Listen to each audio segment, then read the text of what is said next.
Hola a todos. Pensemos en un país como si fuera, no sé, un juego de mesa muy complejo. ¿Y qué necesita todo juego para que funcione bien? Pues eso, unas reglas claras que todo el mundo conozca y sobre todo que respete. Bueno, pues hoy vamos a abrir el manual de instrucciones de ese gran juego que es un país. Vamos a hablar de derecho constitucional. Vale, y la primera pregunta es casi obvia, ¿no? ¿Quién pone las reglas?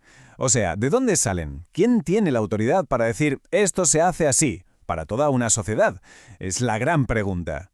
Y bueno, vamos a intentar encontrar la respuesta juntos. Pues aquí la tenemos. La respuesta es la Constitución. Ojo, que no es una ley cualquiera, que va, es la norma suprema. Es como los cimientos de un edificio, todo lo demás se construye encima. Es la que dice cómo se organiza el poder desde el gobierno hasta los tribunales. Y lo más importante, es la que establece nuestros derechos y también nuestros deberes fundamentales.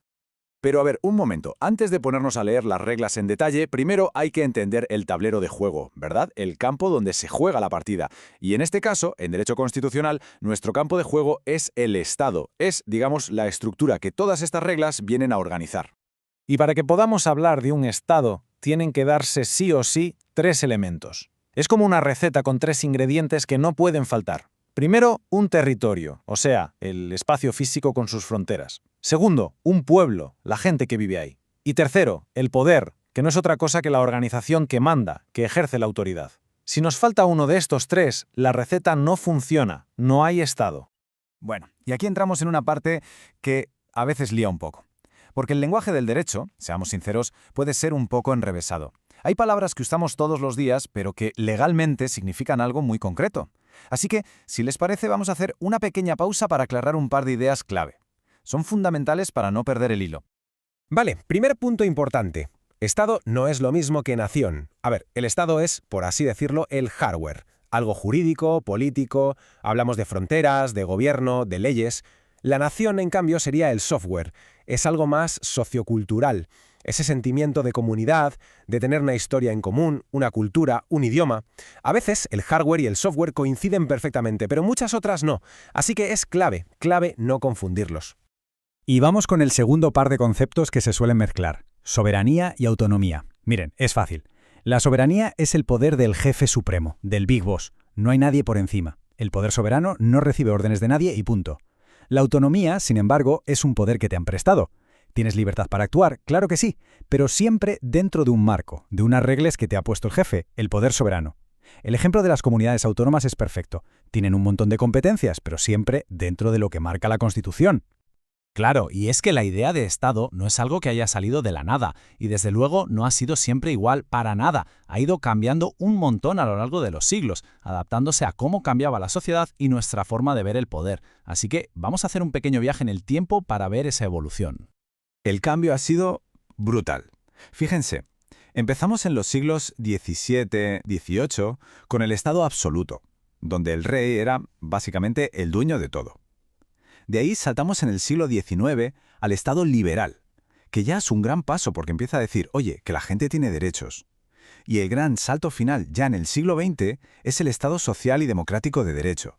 Aquí ya no solo se reconocen derechos, sino que el Estado se arremanga y trabaja activamente para que la gente viva mejor. Y esto nos lleva a otra distinción que es súper útil. Hay que diferenciar entre forma de Estado y forma de gobierno. Piénsenlo así, la forma de Estado es el qué. Es la filosofía de fondo, el tipo de relación que hay entre el poder y la gente. En España, como hemos visto, es un Estado social y democrático de derecho. Y la forma de gobierno es el cómo, es la maquinaria, cómo se organizan las instituciones para que todo eso funcione. En el caso español, una monarquía parlamentaria. Vale, hemos dicho varias veces eso de Estado de Derecho. Y es que es el corazón de todo el sistema, es un concepto absolutamente fundamental. ¿Qué significa en el fondo? Pues es el gran invento para que el poder no se desmadre. Es el mecanismo que le pone límites y le dice, no puedes hacer lo que te dé la gana. Es, en definitiva, nuestra mejor garantía contra la tiranía y la arbitrariedad. Entonces, ¿cómo se consigue esto? ¿Cómo funciona un Estado de Derecho? Pues básicamente se apoya en tres patas, tres pilares que no pueden fallar.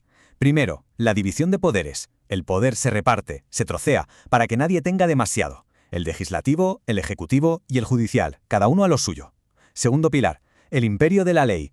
Esto es clave. Aquí nadie está por encima de la ley. Ni el presidente, ni el rey, nadie. Todos a cumplirla. Y el tercero, los derechos fundamentales. Se reconocen y, sobre todo, se protegen con uñas y dientes las libertades básicas de las personas. Recordemos lo que dijimos al principio. La Constitución es la norma suprema. Y si es la suprema, eso significa que no todas las normas son iguales. Hay un orden, una jerarquía. Pensemos en una pirámide, donde unas normas mandan más que otras. Vamos a visualizar esa pirámide. Arriba del todo, en la punta, mandando sobre todo lo demás, tenemos, claro, La Constitución es la jefa de todas las normas, la ley de leyes. Absolutamente nada de lo que hay por debajo puede ir en su contra. Punto. Un escalón más abajo, ¿qué nos encontramos? Las leyes, las que aprueban los parlamentos. Son importantísimas, claro, pero siempre tienen que obedecer a la jefa, a la Constitución. Y ya en la base de la pirámide tenemos todo lo demás. Decretos, reglamentos, son las normas de menor rango y tienen que obedecer tanto a las leyes como, por supuesto, a la Constitución. Esta estructura piramidal es lo que garantiza que todo el sistema legal tenga orden y sentido. Muy bien, hasta aquí todo parece bastante estático, ¿verdad? Un texto, una pirámide, pero ahora vamos a entrar en un terreno un poco más complejo, pero que a mí me parece fascinante.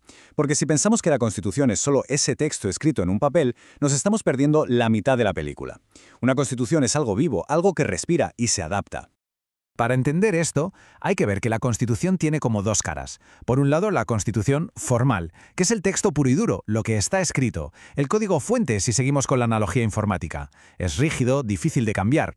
Pero luego está la cara más interesante, la Constitución material. Y esto es la interpretación que se hace de ese texto, sobre todo la que hace el Tribunal Constitucional. Es el software en acción, el programa que se va actualizando para funcionar en el mundo de hoy, no en el de ayer. Y este proceso increíble tiene un nombre técnico. Se llama mutación constitucional. Suena a ciencia ficción, pero es real. Significa ni más ni menos que el significado de la Constitución puede cambiar, puede evolucionar para adaptarse a la sociedad, sin tocar ni una sola coma del texto original.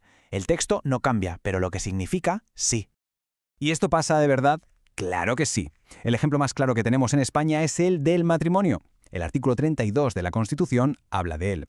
Pues bien, ese artículo no se ha tocado. Sigue escrito exactamente igual que en 1978, pero su interpretación ha cambiado radicalmente. Gracias a esta mutación constitucional, hoy ese mismo artículo sirve para amparar el matrimonio entre personas del mismo sexo. ¿Se dan cuenta? El texto es idéntico, pero su alcance, su significado es completamente diferente.